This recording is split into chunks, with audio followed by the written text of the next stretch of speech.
রাজ্যে কি সত্যি প্রাণ সংশয়ের আশঙ্কা? সংসদের মেঝেতে দাঁড়িয়ে এমনই বিস্ফোরক দাবি কেন্দ্রীয় স্বরাষ্ট্রমন্ত্রী। আর সেই মন্তব্য ঘিরে তীব্র রাজনৈতিক ঝড়। সংসদে দাঁড়িয়ে বাংলার আইন শৃঙ্খলা নিয়ে সরব কেন্দ্র, আর সেই বক্তব্য ঘিরে তৃণমূলের তীব্র প্রতিবাদে উত্তপ্ত রাজনীতি।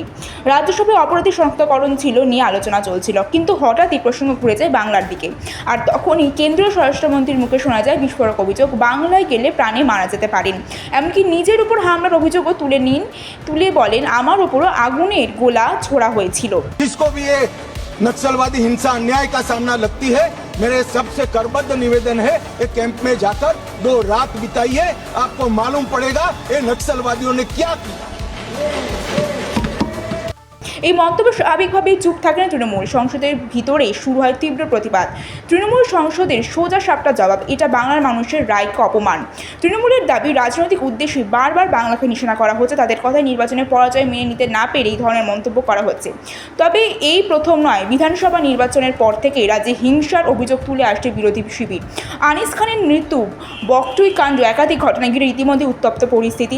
এই আবহে সংসদে দাঁড়িয়ে এমন মন্তব্য রাজনৈতিক মহলে তা যথেষ্ট তাৎপর্যপূর্ণ বলে মনে করছেন অনেকে। কারণ আর মাত্র কয়েকদিনের মধ্যেই রাজ্য সফরে আসছেন কেন্দ্রীয় স্বরাষ্ট্রমন্ত্রী। রাজনৈতিক বিশ্লেষকদের একাংশের মতে, সাম্প্রতিক নির্বাচনে ভালো ফলের পর বিজেপি শিবিরে নতুন করে উদ্দীপনা তৈরি হয়েছে, আর সেই আবহেই বাংলায় সংগঠনকে আরও চাঙ্গা করতে এই মন্তব্য গুরুত্বপূর্ণ ভূমিকা নিতে পারে। এইদিকে কেন্দ্রের তো বাংলার আইন শৃঙ্খলা নেই, অন্যদিকে রাজ্যের পাল্টা এইটা রাজনৈতিক অপপ্রচার। সত্যি কোথায়? এই প্রশ্নের উত্তর খুঁজতে এখন তাকিয়ে গোটা রাজ্য।